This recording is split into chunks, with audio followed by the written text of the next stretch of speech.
Well, Bishop Parkes, Merry Christmas. Thank you for joining us. Merry Christmas to you, Craig. Let's start with the biblical origins of the Nativity, the birth of Jesus. You have the Gospels of Matthew, the Gospel of Luke. They are silent on the actual date of Jesus' birth.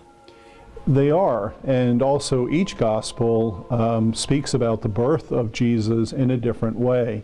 In fact, the Gospel of Mark goes right into the preaching of John the Baptist. Matthew speaks about Jesus' birth, but it is really the Gospel of Luke which gives us a more detailed account of the birth of Jesus Christ and how that came about.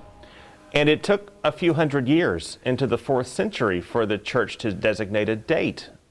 It sure did. And in fact, speaking of the Bible doesn't tell us the actual date that Christ was born. It was the first emperor, Constantine, in the year 336, who designated December 25th as the date that we would celebrate the birth of Jesus. Pope Julius I, a number of years later, made that official on our calendar. And so that's why we celebrate on December 25th. And Constantine picked a date in which pagans had already celebrated their sun god, Mithra, in which there were already raucous celebrations surrounding Saturnalia. It was a day of feasting and a bit of raucous partying, was it not? It certainly was, and it was a pagan feast, as you said, coinciding with the winter solstice. So it was the time of the year where the sun was out for the shortest period of time and marked a transition from darkness to a greater increase in light.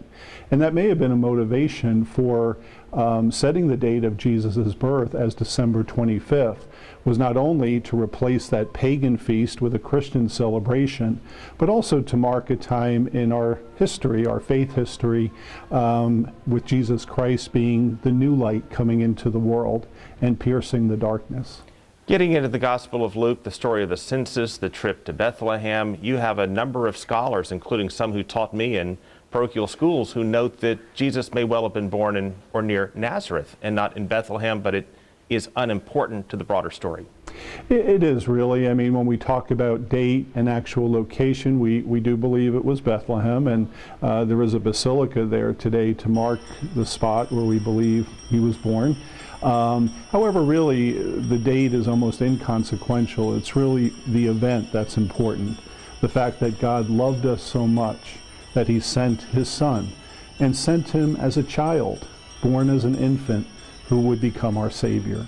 And the church picked a date known for revelry. And then through the passage of time in the 1600s, you have the Protestant Reformation, you have the Puritans in New World America, Oliver Cromwell in England, who don't like those celebrations. It goes underground. Well, it sure did, and particularly with the Puritans here in the United States, up in colonial parts of the U.S. in Massachusetts. When the Puritans settled there, they didn't particularly like the revelry and all the celebration, the festivity, the feasting. They thought that it detracted from the true spiritual significance of that day. So they tried to suppress it. But ultimately it did come back and was recognized as a day to celebrate a very important religious event, the birth of Jesus. And this is something that Christian denominations have in common to this day. It is a period of celebration, an outward celebration beyond the church. Oh, it certainly is. In fact, Christmas, it's kind of interesting because we spend so much time preparing to celebrate Christmas, and then the day comes, Christmas Day, and it almost seems like it ends for many people right after Christmas. For us as Catholics, as Christians, really Christmas Day marks the beginning of the Christmas season, which lasts 12 days till the Feast of the Epiphany. And the Epiphany, noting the date, the Magi. That's great. These astrologers or magi, these wise men who look to the sky for signs of world events, they came to see this newborn king that they had heard about, and they presented him gifts, as would be the custom at that time. We present gifts to one another today, and that would be the origins of sharing gifts in 2018 and 2019 beyond. It would be tied to that, as well as God giving his son to us as the ultimate gift of love.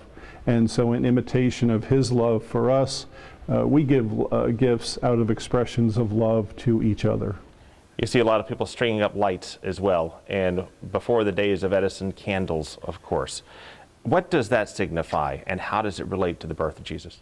Well, we look to Jesus as the light of the world, and so before him there was periods of darkness in the world, and the birth of Jesus represents a new period of light coming into the dark, which pierces the darkness and ushers in a new period of hope.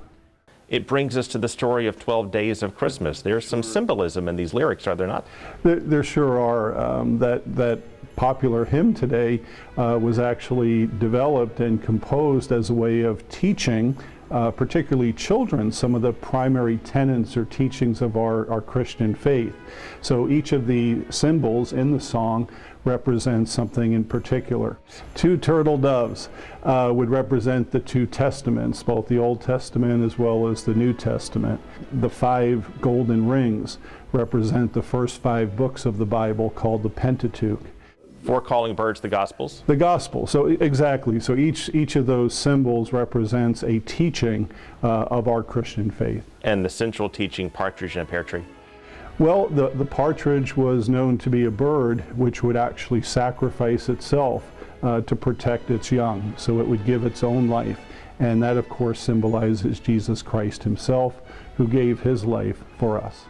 And in celebrating Christmas through 12 days, what should one take beyond this into a period of ordinary time throughout the year? Well, I would say Christmas is, again, a celebration, but it doesn't end. You know, it really should be in our hearts, that spirit of love for each other, hopefully a spirit of peace, a spirit of hope.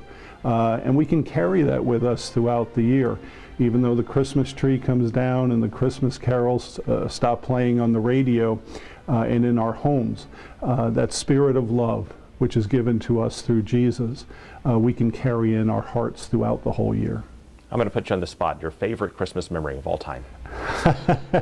Well, I have many from growing up, but I think a tradition that we had in our own family, which is very common, we would set up a somewhat large nativity scene or creche on our front lawn, and every Christmas Eve after dinner and when it was dark, we would go out into the yard and place the baby Jesus into the crib. And that for us meant that Christmas had arrived, when we finally placed little baby Jesus in the crib, and we all sang Silent Night. Bishop Parkes, Merry Christmas, and thank you for your time. Merry Christmas, Craig. Take care.